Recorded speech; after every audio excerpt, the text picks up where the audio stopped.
This PowerPoint is about current and resistance, and we should really talk about voltage as well, but we'll do that in a future PowerPoint. So we've talked about static charge, so it's charge that stays still and builds up inside you, like the Van de Graaff generator, or like a cloud, a thundercloud, building up a charge, and it gets stronger and stronger and stronger.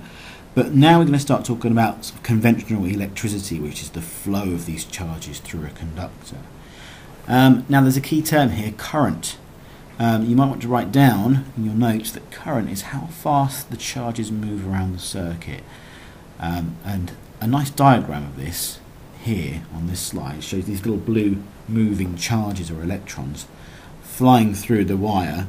Now what happens is every so often one of those electrons is going to bump into an atom, bump into one of the positive nuclei of an atom and transfer its energy to it, and that's going to come out in the form of heat.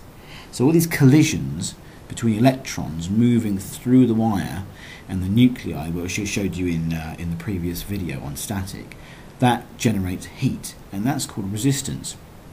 So there's a second key term, resistance, a material's opposition to the flow of electric current.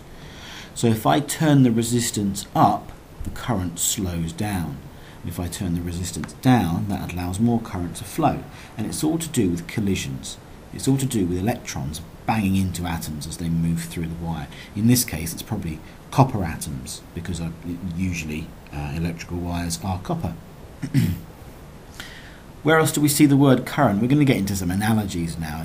Analogies are quite good for, I find, teaching and learning about electricity. Rivers. We use the term with rivers, don't we? We're not talking about the currents you find in current buns or anything like that, but in rivers, current means how fast is the water flowing. So it's quite a nice analogy. In electricity, it's how fast the electrons flow. So I guess you could say the river itself, in my analogy, is the wire, and the water is the electrons, and how fast they flow is the current. Another good analogy for electrical current is the idea of a rope moving through your hand. You're not grasping it, but it's touching your hand, and the rope can be moved through your hand. Now what's going to happen if this rope moves through your hand? Well, it's going to deliver energy to your hand because of the friction, and it's going to get very hot, and you're going to get rope burn. Now that's a good analogy, because the electrons flowing through the wire, banging into all those atoms, that creates friction too, and that generates heat, and that heat causes the filament in a light bulb to glow. So it's the same kind of idea. A rope being pulled through your hand generates heat and burns you, and a current of electrons, of charges flowing through a wire, causes resistance and causes it to heat up and therefore give off light. So let's explore this analogy a little more. If I ask you the question, why does your hand hurt more when I pull a rope quickly through your hand? It doesn't hurt if I pull it slowly through your hand, because it doesn't generate enough friction and not enough energy is transferred. Well, let's take it step by step. When the rope is pulled quickly, there's more friction between the rope and your hand. More energy is transferred to your hand in the form of heat, and because it's hotter, it hurts more. Now let's go from the analogy back into the sort of the electrical explanation. Answer this question: why is a light bulb brighter when the current is higher? It's quite a similar question. When the current is high, those electrons are moving very fast. The friction of the electrons rubbing against the atoms and banging into the atoms in the wire causes a build-up of heat. The wire in the bulb gets so hot it glows, and the hotter it gets, the brighter it glows. So it's kind of a similar thing. It's about how fast are the electrons moving through, and therefore how much energy is being delivered to the bulb per second.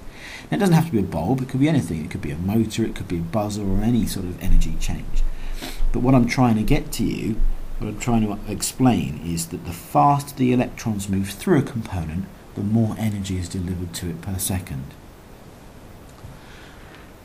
Going back to the resistance, back to this diagram of these electrons moving through the wire and occasionally colliding with these atoms, a good analogy that I like to use for this is the crowded corridor analogy. Imagine you're running down a corridor and there's lots of people in your way. You're an electron and you're banging into all these people as you try and tear down this corridor. the people in the corridor represent the atoms that you're banging into, and every time you collide with one of these people in this corridor, you deliver a little bit of energy to them in the form of heat. If there were no one in that corridor, you could run down that corridor really, really quickly. So this links back to the idea of resistance. The thinner the wire, the higher the resistance, and you can appreciate why using my analogy. A thin wire, or trying to run down a thin corridor, a narrow corridor with crowded people, is going to be very, very difficult. Sorry. If the corridor is wider, then it's obvious that it's going to be easier to run down the corridor, and that's the same with electricity. With electricity, if you use a thicker wire, there's more room for the electrons to run down, and so the resistance is reduced. And if the resistance is reduced, the current is higher. And also, the longer the wire, the higher the resistance. Your whole journey down that wire is going to be more difficult because there's more overall resistance. There's going to be more collisions. So that's kind of an analogy for resistance, the crowded corridor analogy. Looking at actual resistors, if you've ever taken anything apart, anything electrical apart, and you've seen some of the sort of gadgetry that's in the circuit boards, one of those green circuit boards, you quite often see a lot of resistors, and they look like this. You can also get something called a variable resistor, and the symbol for that is a rectangle with an arrow pointing through it. A variable resistor, you can move the resistance up and you can move the resistance down again.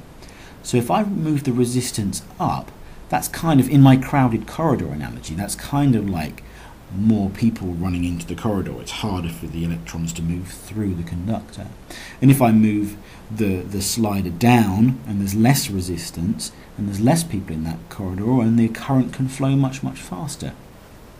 So that's a basic introduction to what current and resistance are. And I don't know, I find those analogies quite useful. Lastly, this is Ohm's triangle. Now the V stands for voltage, the R stands for resistance, that's obvious, but the I stands for current. And the reason for that is because C is being used for something else. So I is current, so don't get confused by that in the future. So if you want the equation, if I asked you to find current, for example, you'd cover the I, and what you see is the V over the R. So I equals V over R, V divided by R. Resistance is V over I, so cover the R up, and what you see is the V over the I, V divided by I. And if you want to work out voltage, it's I times R. So you've got three equations in that. All you need to remember is VIR. So let's move on to some questions now. If you pause the video here, have a go at these questions, and then the next slide will tell you if you got them right or not. Good luck.